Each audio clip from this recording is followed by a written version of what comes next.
రైతులు ఎవరైతే వాళ్ళ పంట పొలం మొత్తం అయిపోయిన తగలబెడతారు కదా, అంటే చెట్లు మిరప చెట్లు పత్తి చెట్లు కానీ పీకించినాక తగలబెడతారు. కొంతమంది రోటర్ తెప్పించి లోపలనే మట్టిలో కలియ దున్నుతారు, అంటే మట్టి మొత్తం దుగ్గు అయిపోతుంది అనమాట.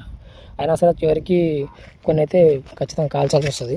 మరి మనం మొదటి పంట దున్నుతాం కదా, అప్పుడు ఈ వేలు అయితే ఉంటే కాడ గట్టిగా ఉండటం వల్ల మరి కాల్చాల్సి వస్తుంది. సో వీటిని ఏం చేయాలంటే ఎప్పటికప్పుడు తగలబెడితే నో ప్రాబ్లం. కొన్నిసార్లు ఏమైతే ఇవాళ దగ్గరేసి మొత్తం దగ్గరేసి ఒకటిసారి తగలబెడదాం, 2-3 రోజులు ఆ గ్యాప్ ఇస్తాం కదా. ఈ గ్యాప్లో ఏమైతే కొన్నిసార్లు పాములు కానీ దీని కింద జేరిగోడ్లు కానీ ఇంకేమైనా ఉండవచ్చు. అది ప్రమాదకరమైనవి కూడా కావచ్చు. ఎక్కువ ప్రమాదకరమైనవి వీటి కింద ఉంటాయి. అండ్ ఇక ఈ చెత్త ఉంటుంది కదా, మన టేక్ చెట్లు ఇట్లా పెంచేటప్పుడు తోట బార్డర్లో సరిహద్దులు చెత్త కింద కూడా పాములు ఉంటాయి. సో సేమ్ ఎక్స్పీరియన్స్ నాకు ఇప్పుడే అయిందనమాట. నేను దాకా తగలబెడుతుంటే పాము వచ్చింది. ఇవి అంది కదా అక్కడ తగలబడేది.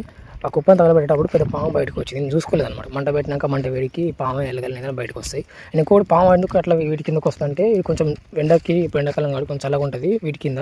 అండ్ ఇంకొకటి ఎలుకలు కానీ ఇవి ఉంటాయి కదా, చిన్న చుంచులుకలు అంటాం కదా, ఇవన్నీ కిందనే ఉండడం వల్ల పోతే నేను తగలబెట్టడం వల్ల వేడికి అది బయటకు వచ్చింది. ఇంకా అదృష్టం కూడా మనకైతే ఏం కాలేదు. సో ఏమవుతుందంటే చెత్త కింద ఇట్లా రాశిల్లోకి పెడతాం కాబట్టి ఇప్పుడు ఆ తగలబెడుతుంది కదా, వీటి కింద పాములు గిట్ల బయటకు రావచ్చు. పాములు ఏదైనా ప్రమాదకరం కావచ్చు, జాగ్రత్తగా ఉండండి. దూరము ఇలాంటి కర్రలతో వాడండి. ఈ కర్రలు దీన్ని ఏమంటారంటే ఏదైనా పొడుగు కర్ర ఉంటే ఏమవుతుందంటే ఇప్పుడు తగలబడదు అనుకోండి, ఎక్కడైనా తగలబడని చెట్టు ఉంటుంది కదా, దానిలో పెట్టడానికి దూరం నుంచి ఈజీగా పనికి వస్తుంది. అన్నీ మన పాములు గిట్ల మనం దూరం ఉంటాం కాబట్టి కొంతవరకు ప్రమాదం తగ్గే అవకాశం ఉంది.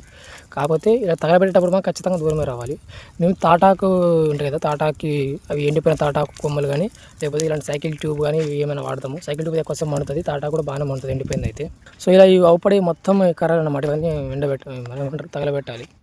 ఇప్పుడు ఉంది కదా, ఇప్పుడు ఈ పనికిరాదు కాబట్టి ఇట్లా దగ్గర వేసేసి దీని అంతా ఇట్లా కర్రలతో దగ్గర చేయాలన్నమాట. ఎందుకంటే దగ్గరలో నిప్పు ఉండడం వల్ల ముట్టుకుంటే చేతులు కాదు, ఆ కాకుండా కాళ్ళు కాలుతాయి. అలా చెప్పులు కంపల్సరీ. అండ్ ఇంకొకటి ఏంటంటే ఎవరైనా లూజ్ బట్టలు వేసుకుంటారు, కొంతమంది ఆడలు కూడా తగలబెడతారు. వ్యవసాయం పని ఆడలు కూడా కలిసి చేస్తారు కాబట్టి అలా చీరలకి ఇట్లా డ్రెస్సులు అమ్మాయిలు ఉంటే వాళ్ళ డ్రెస్సులకి ఇట్లా జాగ్రత్త. ఎందుకంటే ఈ పొరపాటున ఏమైనా ఏందనుకోండి అది మళ్ళీ తగలబడే అవకాశం ఉంటుంది అనమాట. మన పనులు మనం ఉంటే మంట కూలుతూ ఉంటుంది కదా. సో ఇలాంటి ఇన్సిడెంట్స్ కూడా చాలానే జరిగినాయి. కొన్నిసార్లు చేను చుట్టుపక్కల ఎవరు లేకపోతే మాత్రం మన జీవితాలు అంతే ఇక్కడే తెల్లరిపోతాయి అనమాట.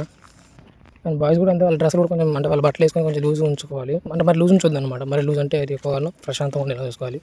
ఒక పాము అయితే బొక్కలో పోయింది, అక్కడ బొక్క పడదు కదా, అందులో పాము పోయింది. బావిగడ్డ బొక్క.